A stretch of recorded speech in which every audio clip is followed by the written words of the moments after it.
one. And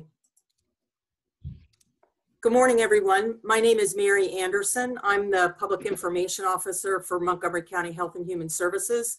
Thank you for joining us here today. I'm just going to get a couple of logistical announcements out of the way, and then we'll move on with the program. For members of the media who are on the line, this is running much like our weekly media briefing. If you have a question, if you'd like to record, shoot us a chat message and we'll give you that permission. And then when we get to the Q&A, if you would put your questions in the chat box, and then I'll call on you.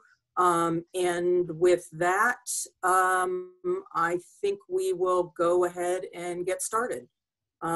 Over to you, Raymond Kroll, who is the Director of the Department of Health and Human Services. So good morning, everyone, and welcome. A little over a year ago, the Early Child Care and Education Initiative was launched as a 4-year action plan aimed at significantly increasing access to quality care and education for infants, toddlers, and preschoolers living in our highest need areas of the county. This was an inclusive partnership that brought together a group of dedicated and passionate people to craft and deliver on a plan to build a robust child care system. Today is a moment to recognize and celebrate the accomplishments of that group and the child care community that have been involved in this plan.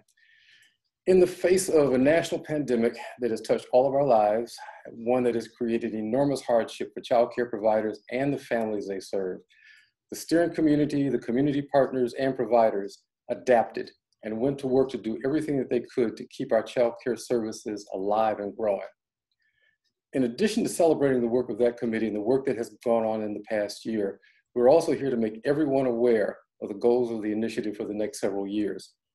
This effort has been led and championed by Montgomery County Executive Mark Elrich, County Member Nancy Navarro, Montgomery College President Dr. Jerriann Pollard, and MCPS Superintendent Dr. Jack Smith. With that, I'm going to turn this over to each of them in turn to make opening remarks. County Executive Elrich. Trying to unscramble everything I have up here. I wanted to start by thanking everybody for the partnership on this. This is a big deal, and it was a big deal before COVID, and it's become a bigger deal in the face of COVID. I started out when I came into office wanting to expand and build on our early childhood program. I think we all understood that just from an academic and human perspective, that the expansion of early childhood education was absolutely essential for the well-being and success of our students in school. And that absent that, we would continue to struggle with some of the very same gaps that we've been dealing with for such a very long time here. And I don't have to talk with people, explain to anybody what these gaps mean. So we've been committed for a long time to try to move something forward. Our partners from the County Council and from MCPS and Montgomery College, they're here to support this release. And I really want to thank them for their critical work in this area. And I also want to thank particularly the Councilmember Navarro and Gabe Albornoz for their real commitment and dedication to seeing this thing through. And I really want to thank everybody who works directly with families and children across the county. I know that in the spring, many child care programs remained open for the care of essential workers, and many have reopened to support working parents, and the council and I have worked hard to make sure that we could provide support to people that would facilitate the reopening. This initiative had already convened as an interagency and community stakeholder working body since 2019. So they were able to pretty quickly respond to the unforeseen emergency of COVID-19 because they were already working in this field. And so it was good to be working on it. It was, COVID-19 came as a surprise and shock to everybody, but at least we had something in process that we were able to turn around. The council has worked hard to provide support along with, our folks. To people in the child care community, we've distributed personal protective equipment supplies to child development programs throughout the county. We've been deep cleaning our facilities that house child care centers. We provided $10 million in relief funds to assist with revenue losses, to support reopening expenses with the support of council. And that's a big deal because, people whose centers had to close down and were unable to make rent payments faced the loss of the places where they did business. And if we had allowed them to lose their spaces, the crisis would even be deeper than it is today. Space for this is hard enough to find in a good situation. And it was important that we preserved it as best we could. We've developed and distributed a comprehensive guide for childcare to prevent the spread of COVID-19, relentlessly advocating for additional supports. We have, for example, the State Department of Education had lifted the waiver that the county and other counties enjoyed on childcare, allowing up to 14 students and one adult in a classroom. And they've gone back to insisting that there be one adult for every 10 children, which means 14 children would require 2 adults, but they've also lifted the capacity to allow for 20 kids in a classroom. Many of us don't feel that's safe. And so we've asked the governor, and we actually asked the head of the State Board of Education once and now a second time to grant us a waiver so that our child care providers don't have to bring in 2 adults for 14 children, because they simply will not be able to operate that way. And the alternative is to put more children into a classroom than we really think is safe. So we're hoping that a second effort will, particularly in light of the governor's comments yesterday, will find a more sympathetic hearing in Annapolis. The first year of the EC initiative resulted in exceeding outcomes for expansion of childcare. We were able to recruit 59 new family childcare homes and 472 seats across the county, and we opened the Emery Grove Family Involvement Center and the preschool program there in partnership with MCPS. So this multi-year action plan was developed by many agencies and stakeholders, and it's a blueprint for how we're going to be able to move our agenda forward, but also support the recovery efforts. It provides new and ongoing resources to sustain partnerships and increase availability of high-quality early childhood education. It provides access and affordable options to families with children, infants through age 5, and expands WPA and other subsidy options, and explores additional partnerships with MCPS. It expands the supply and options for high-quality early education programs in multiple settings. This is just so important. Like I said in the beginning,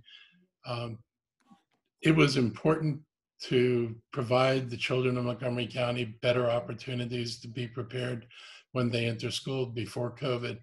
It is just as important now, and when COVID's over, this problem is still going to be facing with. So having this 4-year action plan is really important. So to the staff of HHS, I want to thank you for your incredible efforts to support childcare in the community and for your invaluable advice that you afforded me as we responded to this. I want to thank our partners, the council members, the school system, the nonprofits, all who contributed to creating this action plan.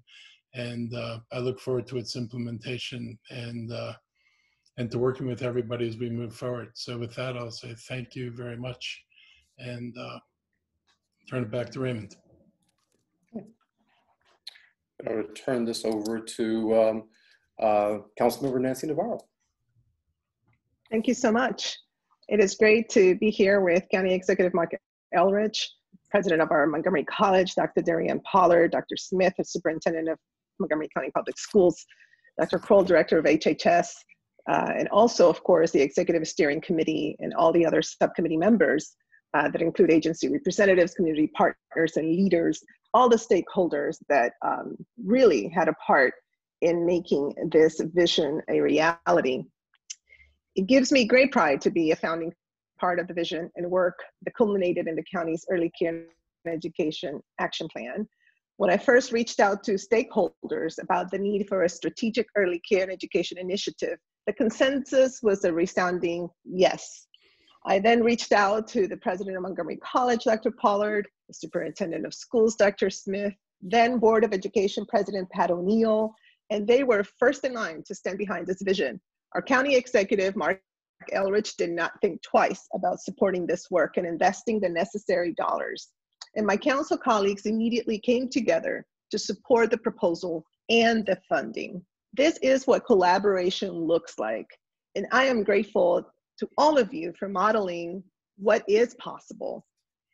Coming in the eve of the twin pandemics of COVID-19 and a renewed reckoning with systemic racism, the timing is perfect for a multi-year action plan that will significantly expand early care and education options for infant, toddlers, and preschoolers to provide greater access to more families and support schools and community-based providers. To date, we have added nearly $30 million to the Early Care and Education NDA, which includes CARES Act funding, as well as the initial $7 million investment. And I'm thrilled that the county executive is proposing additional dollars through FY24. High quality care and education programs that are affordable and accessible have been shown to be cost effective, have been shown to close education and opportunity gaps and increase socioeconomic benefits that can better entire communities. The United States has a growing aging population and a young population. This young population is socioeconomically, racially, and ethnically diverse and disproportionately affected by an opportunity gap that leads to an academic achievement gap.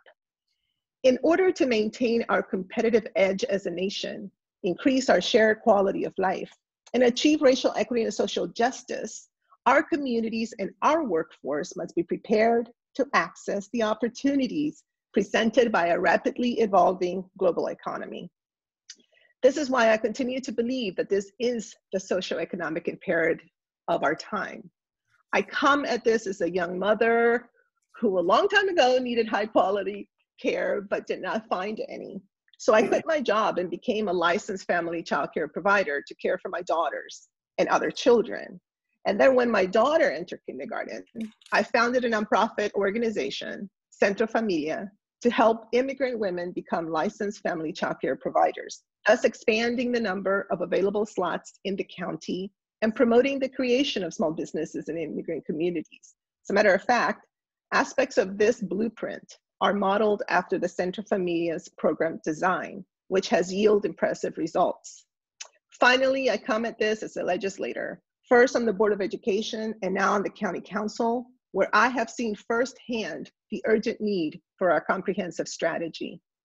As you can see, I know very well the critical difference that quality early care and education can make for children and families, and that is why I felt the urgency to author this blueprint.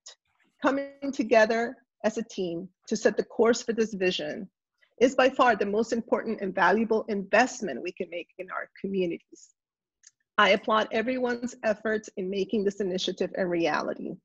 I applaud those family childcare providers and those providers and centers, the owners, the operators, who even through this very difficult time are doing everything possible to remain in place in order to serve our children and families, as we will undoubtedly get over this terrible crisis.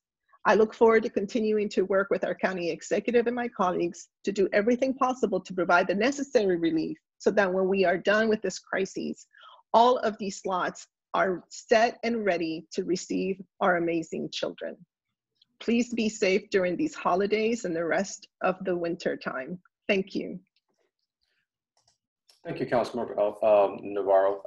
Appreciate the comments and remarks. I'm going to keep us moving and turn this directly over to Dr. Jerriann Pollard, President of Montgomery College. Dr. Pollard. Well, thank you so much, Dr. Crowell. It's always an honor to be amongst these colleagues, and certainly to Councilmember Mark Elrich, to Councilmember Nancy Navarro, who picked up the phone and called us early on this. We're delighted to be so.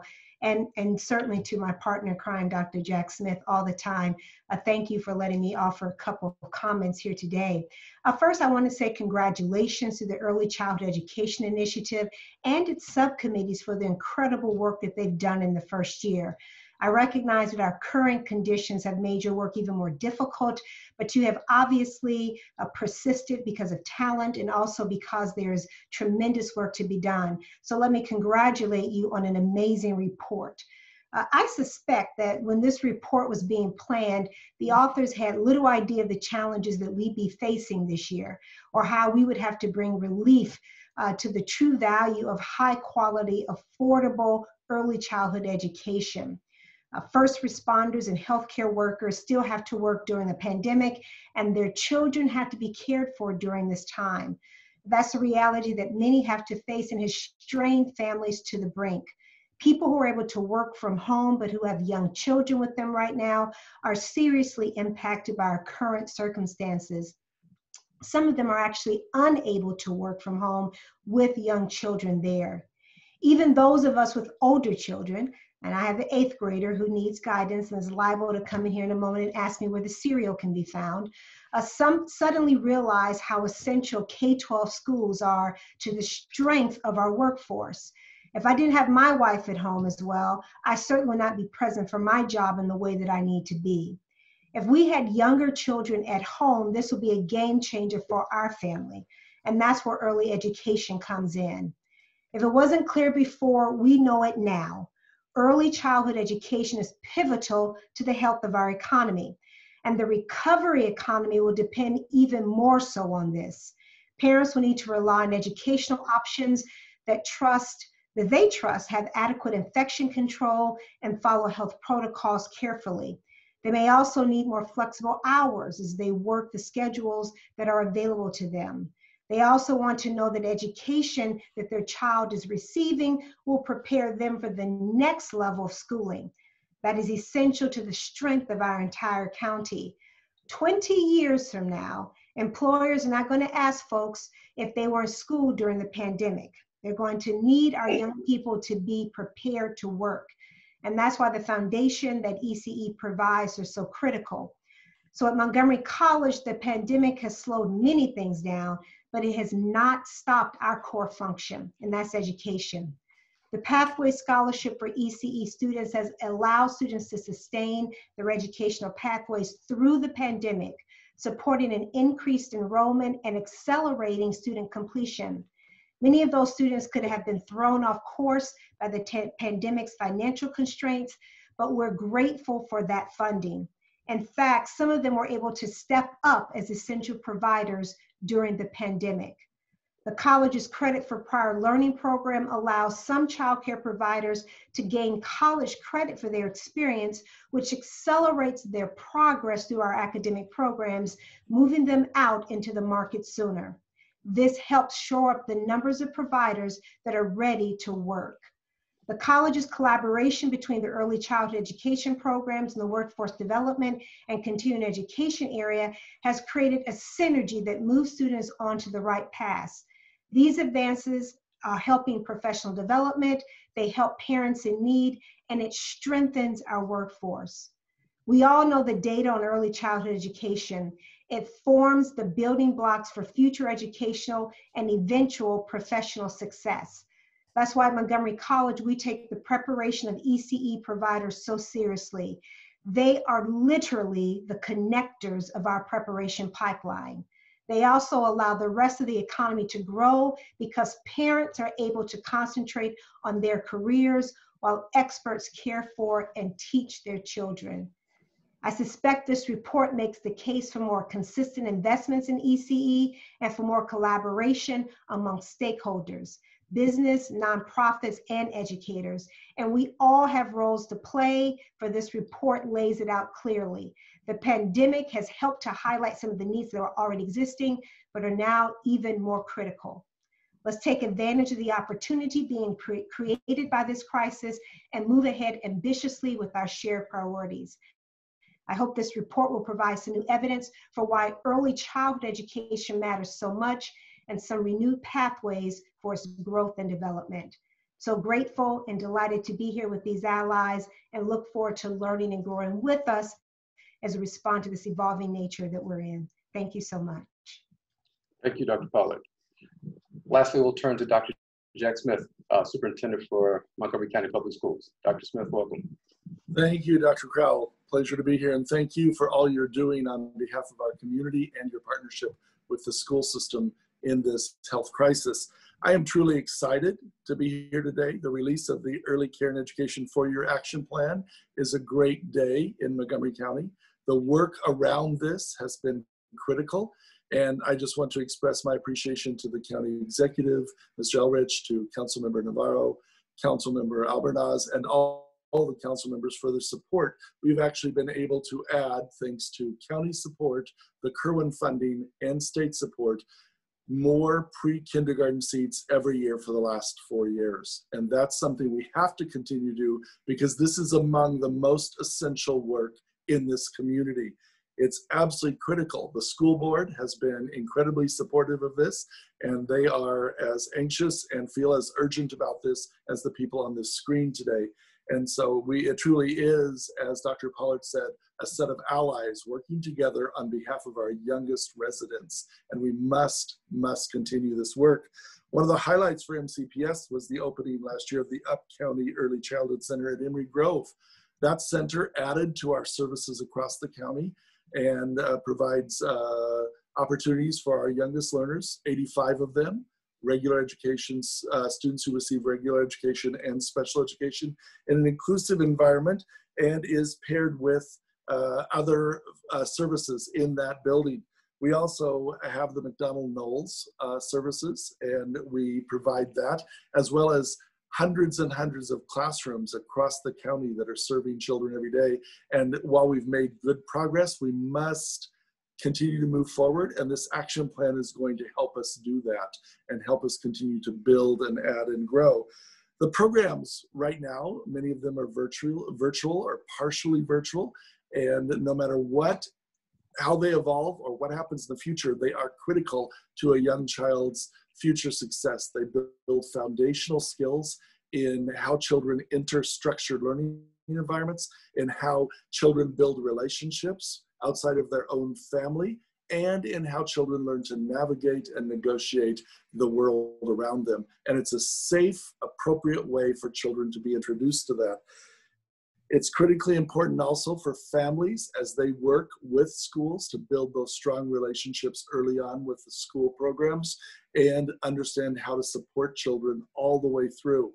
Right now, students in Montgomery County can complete their high school program with tremendous numbers of international baccalaureate or advanced placement credits. They can complete, and we have a very large growing number, an Associate of Arts degree at Montgomery College right now as they graduate from high school. They can get licensures and certifications in many, many areas and continue on at Montgomery College.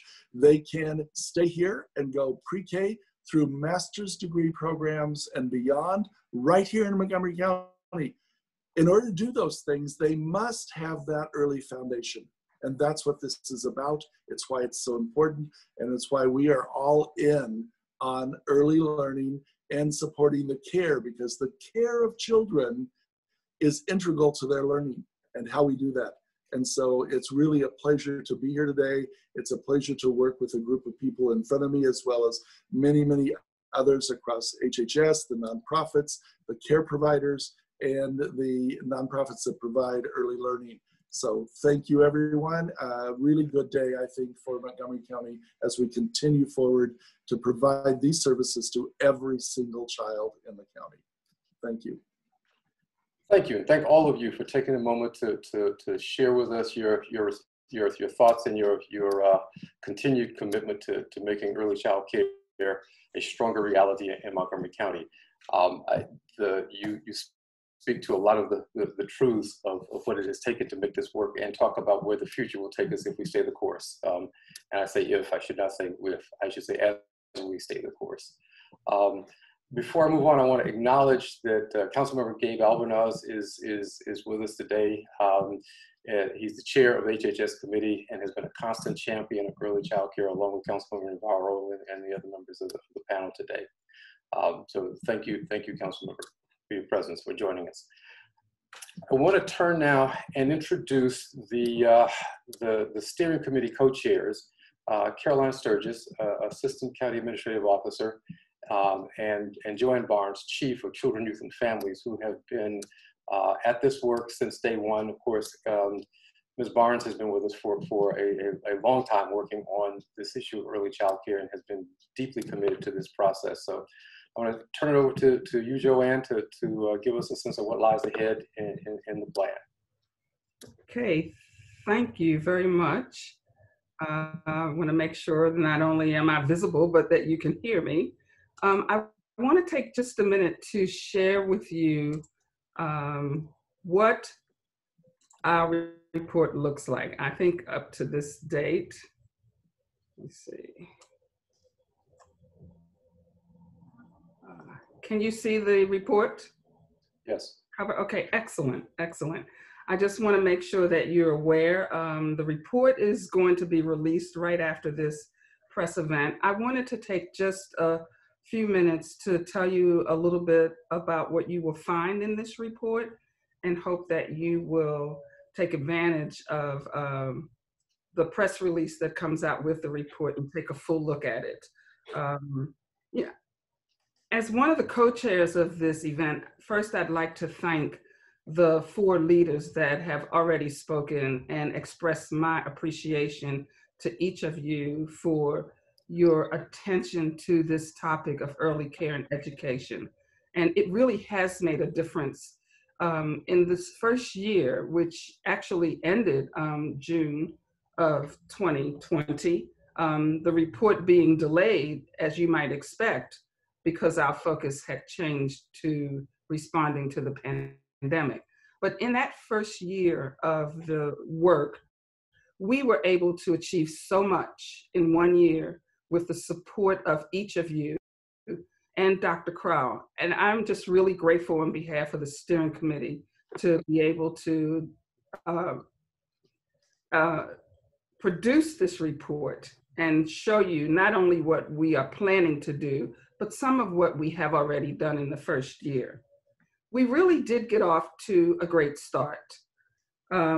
We had to create relationships that we needed to do the work. And those relationships were both within the public sector, across the county executive branch, as well as with MCPS, with the college, and with county council.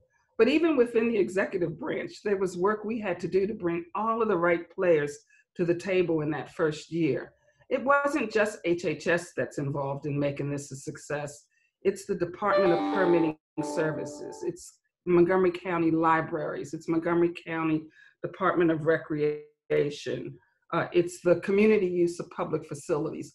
All of these agencies have a role in making sure that early care and education can thrive in our community. So I do want to take a moment and acknowledge the very first steps we put in place was to pull all the right parties around the table and make sure that we could make things happen. And I believe we did make things happen. We were able to meet with the community. We had our first annual forum with the community, looking at recommendations that had been pulled together by county agencies and other public stakeholders, public and private stakeholders. And then we took those recommendations out to the community and got input from those community members. And that helped inform the direction that you will see in our recommendations for years 2 through 4. We knew that we needed to adjust. We were just ready to publish our plan when the pandemic started. And fortunately, we were able to adjust. We were able to move quickly from the planning phase to look at the needs of our providers, to reach out to them in weekly listening sessions and find out what was troubling them even in the early stages. And those opportunities to meet with providers continue thanks to our Child Care Resource and Referral Center. And we've been able to adjust to the changing landscape. The county executive mentioned some of the initiatives that we've put in place as a result of the pandemic. And those decisions were made with input from our providers. So let me tell you briefly what you'll see when you look in the report. We've divided our report into certain sections for the action plan for years 2 through 4. We continue to look at sustainability, access and affordability, alignment, and expansion. When you look at our sustainability page, you will see a list of what we plan to do by year. In year 2, for example, we are going to focus some of our efforts on the development of shared services hub models that would benefit our child care providers. Many of our providers are small businesses and they need support. They don't have the infrastructure that the larger organizations may have. And while this may not be desirable to a large multi-site child care business, for some of the smaller businesses, including family child care, a shared services hub model can have many benefits for them.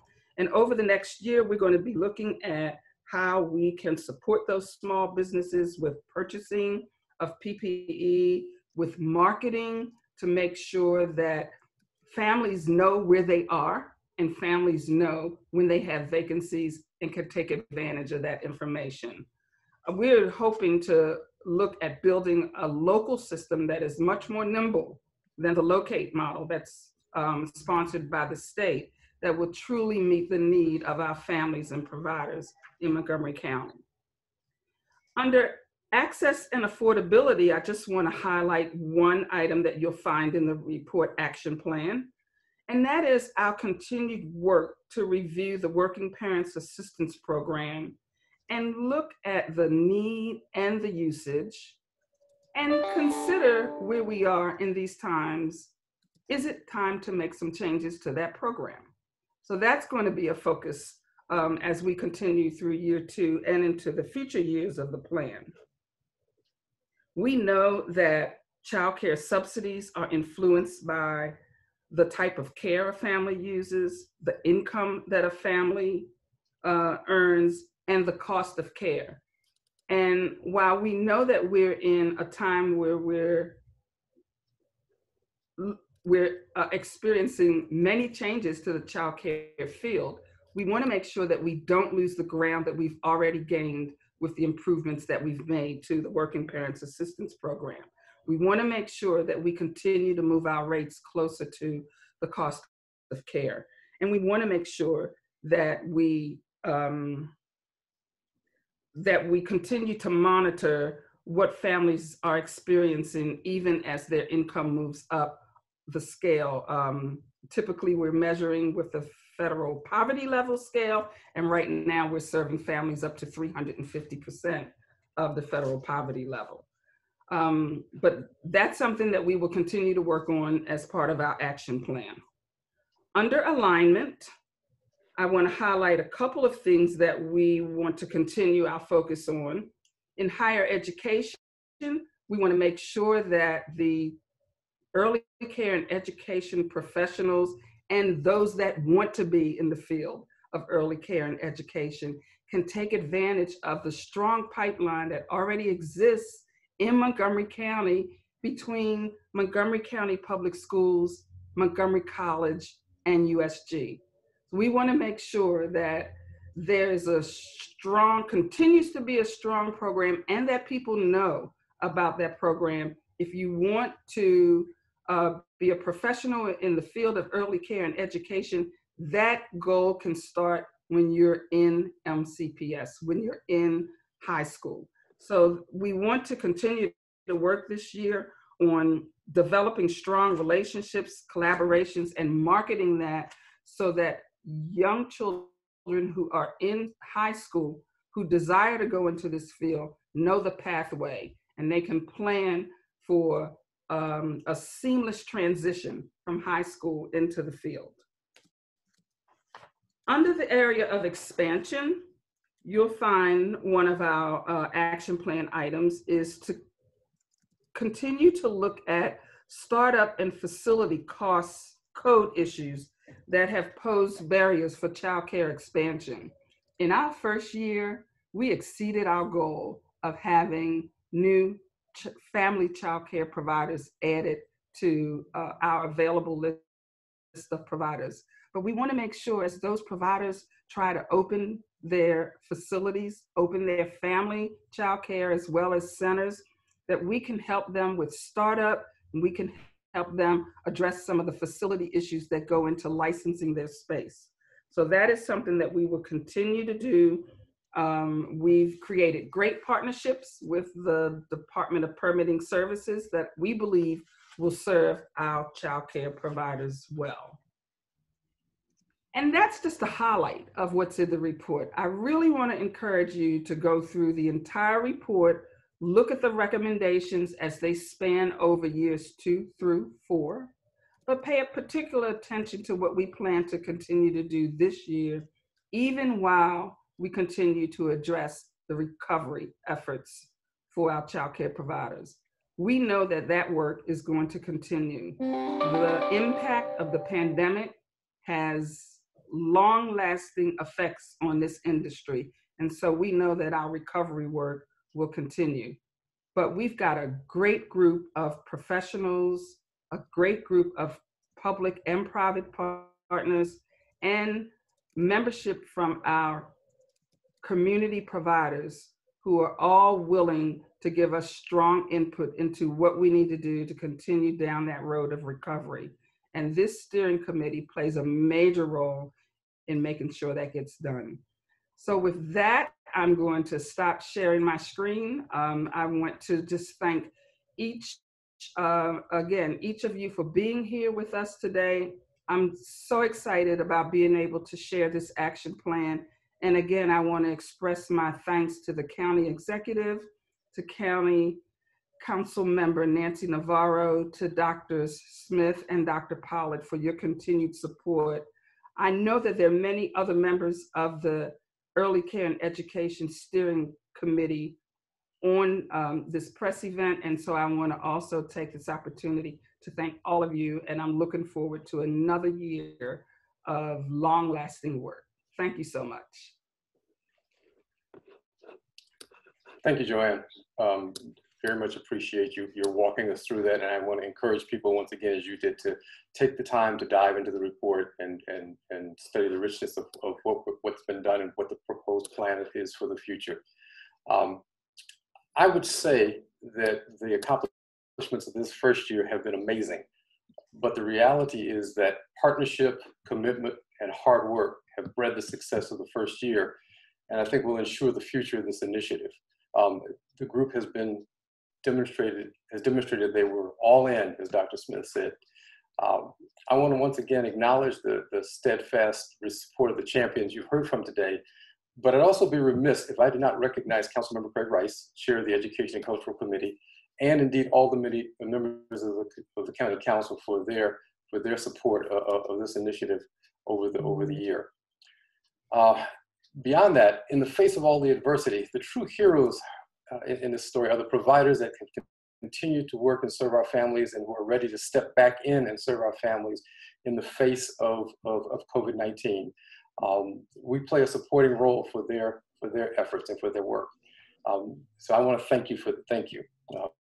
As a psychologist, I know that what you do lays the groundwork, lays cognitive and emotional foundations for the well-being of our children and for their success in education and life. Thank you to the members of the steering committee, council, the committee, council, and county executive again. And my thanks to the staff of Health and Human Services, who I know have put an enormous amount of time and energy and poured their hearts into this work. So thank you all. With that, I'm going to turn this back over to Mary Anderson, who will walk us through question and answer. Mary? Just a reminder to members of the media who are online to send a chat. So I know you've got a question. Any questions out there from members of the media?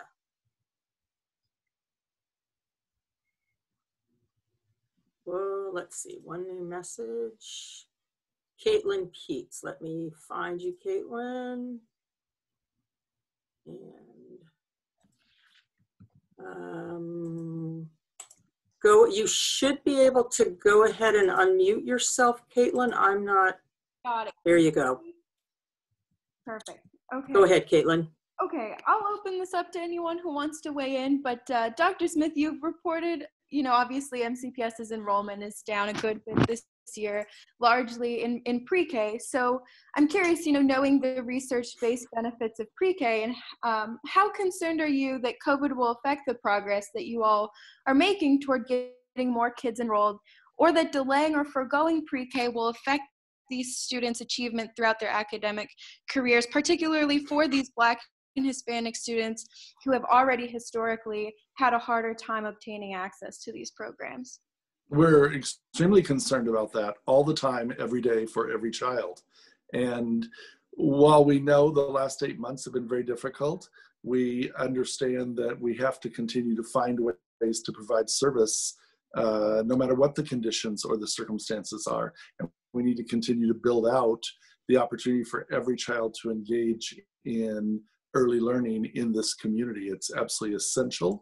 And then we need to have a long-term plan about how we're going to deal with this significant disruption, not only for early learners, but for everyone engaged in educational programs from early learning all the way through University of Shady Grove and Montgomery College, all of those things. And so we'll all continue to work together to do that and make sure that, that while the disruption is difficult and challenging and painful, that it does not have a long-lasting effect on our residents and on our future as our children grow up.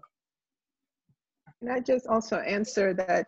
So the county council, along with county executive, we have approved a number of special appropriations to provide some relief and help our child care providers. Those special appropriations have had language specifically to address, for example, family child care providers and those who serve, as you mentioned, Black and brown children because of this real concern. It's not just the fact that there's an issue, of course, of safety, but also the issue of learning, and that is so important.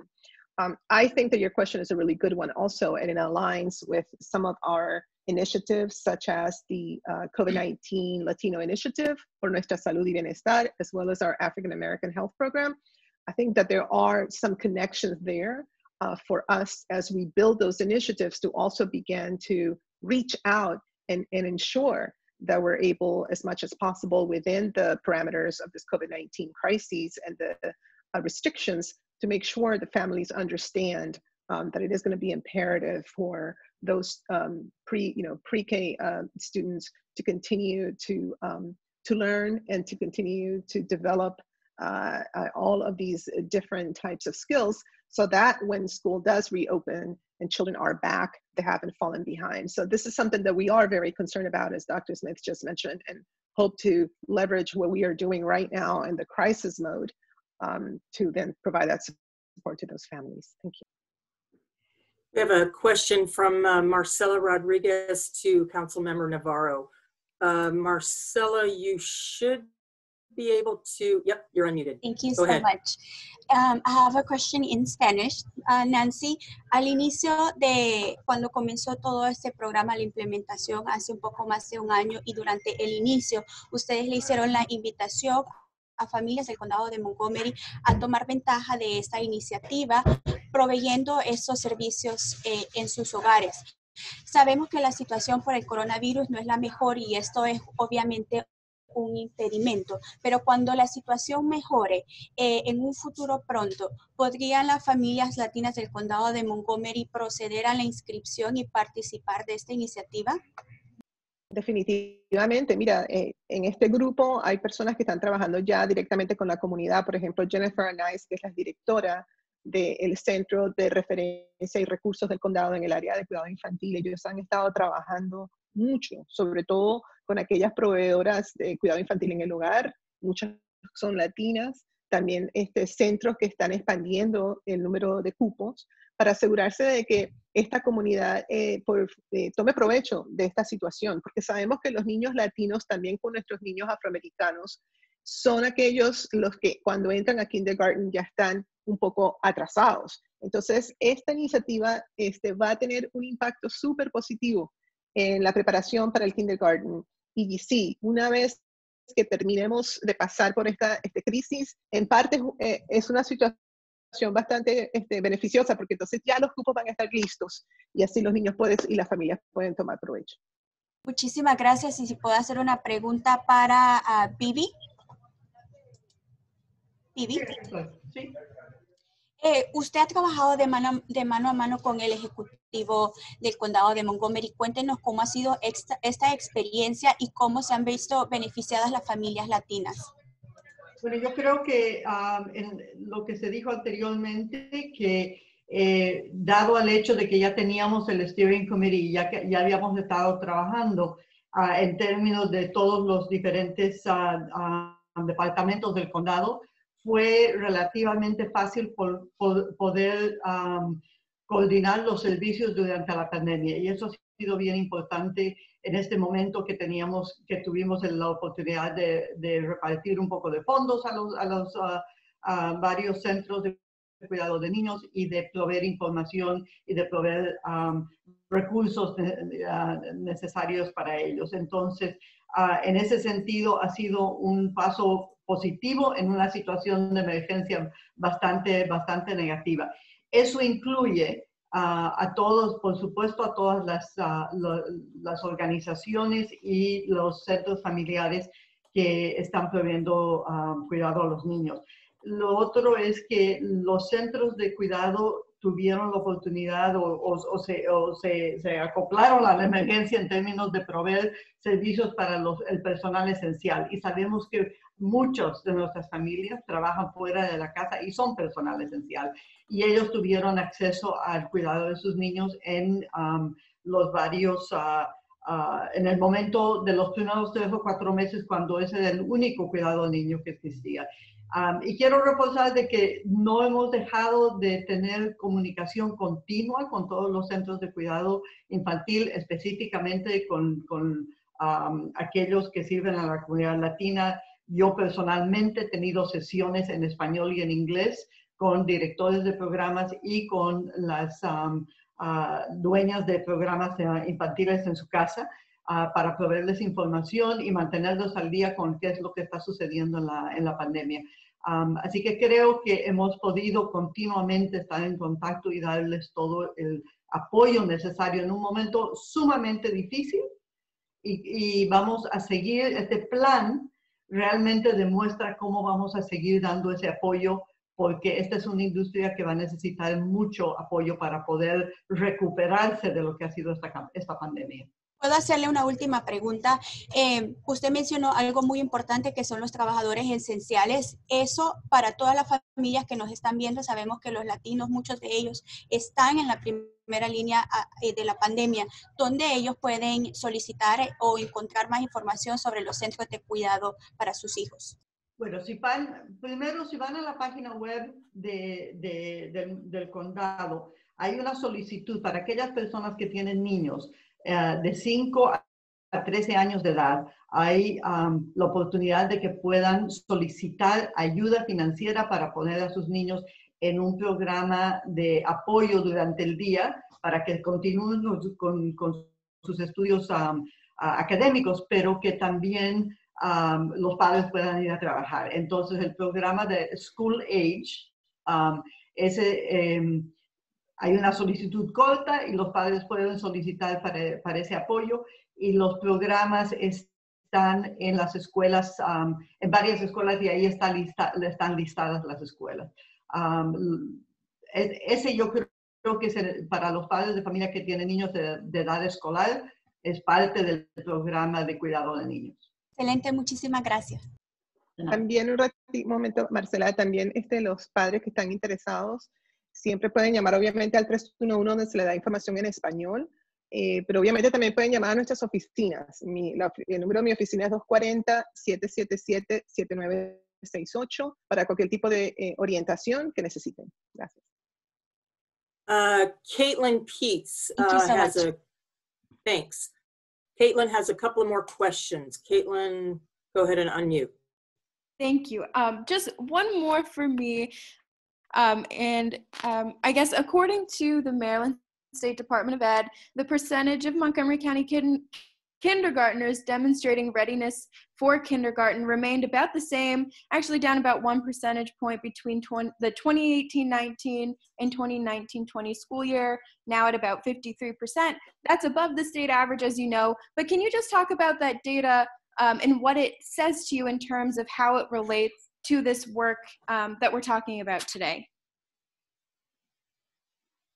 Well, we know that when children experience pre-kindergarten opportunities, that they are more likely to build the structures in their brains and the building blocks of learning that are so essential as they develop, for example, the relationship between sounds and symbols, between the sounds of the alphabet and the symbols that are represented, and then they move much more smoothly into that early literacy. And so that's one example. Another is some very good research that's come out in the last 5 years, looks at numeracy and the ability of young children when exposed to mathematical concepts. They can grasp those concepts far better than people have long believed if they're given those structured opportunities. And so that is a tremendous opportunity that we can create and provide for every child in Montgomery County as we build out these early learning activities. And then, as I said before, the early care is essential at the same time, because the care of the child precedes the opportunity to learn. If, in other words, if you are having a physical, social, or psychologically difficult circumstance, your learning is inhibited. And so the care is critical, and that provides the foundation to the early learning. The early learning provides the foundation to everything else in life. I like to add that, you know, if you look at that data, and this is something that we've done for years, it also tracks with poverty. You know, when you look at farm rates and you look at this data, you know, the information around a child's socioeconomic status and their access to quality early care and education is pretty startling.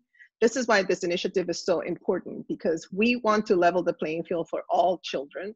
When you look at our ESOL, for example, data, you also see that something like, you know, 65+% of those children in ESOL are US citizens. And so you start realizing that there is a narrative here of how many of those children who perhaps are also low income don't have access to high quality care and education, because that is where you start developing, for example, your language skills in general.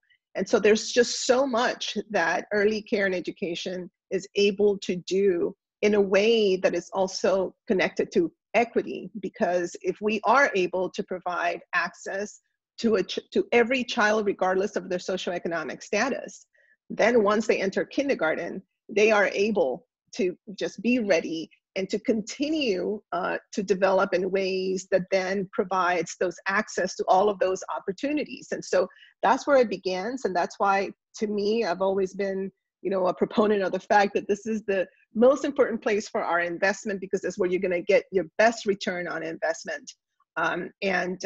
This is why this is so critical, and why I'm so excited that it wasn't just a one-year thing, that it's something that continues and that we continue to invest so that we can scale up as much as possible.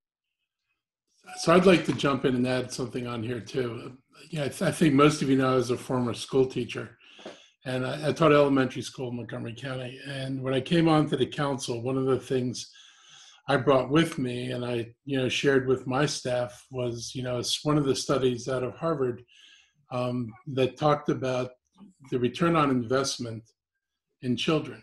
And I'm not normally a return on investment person, because I think that can be manipulated in the wrong ways, but it really talked about what happened with money spent in the early years, the preschool years, versus money spent, frankly, you know, at the age of 8.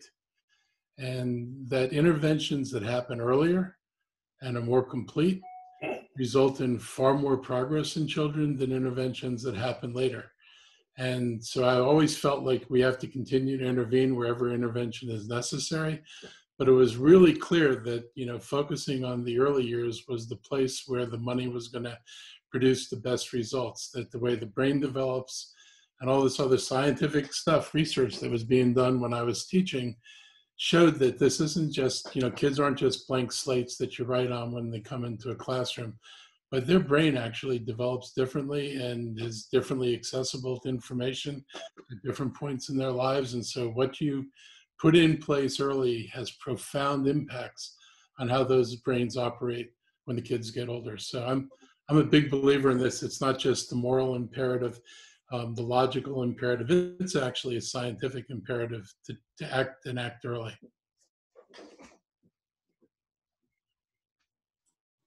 Thank you, everybody. I think that does it. Thanks again for joining us today. Reporters on the line, if you've got follow-up questions, feel free to shoot me an email. We'll see some of you in just a few minutes at the regular weekly media briefing. And otherwise, everybody have a good day. Stay safe, stay safe and healthy, wear your masks, and get tested. Bye, everyone. Thank you, everybody. Stay safe.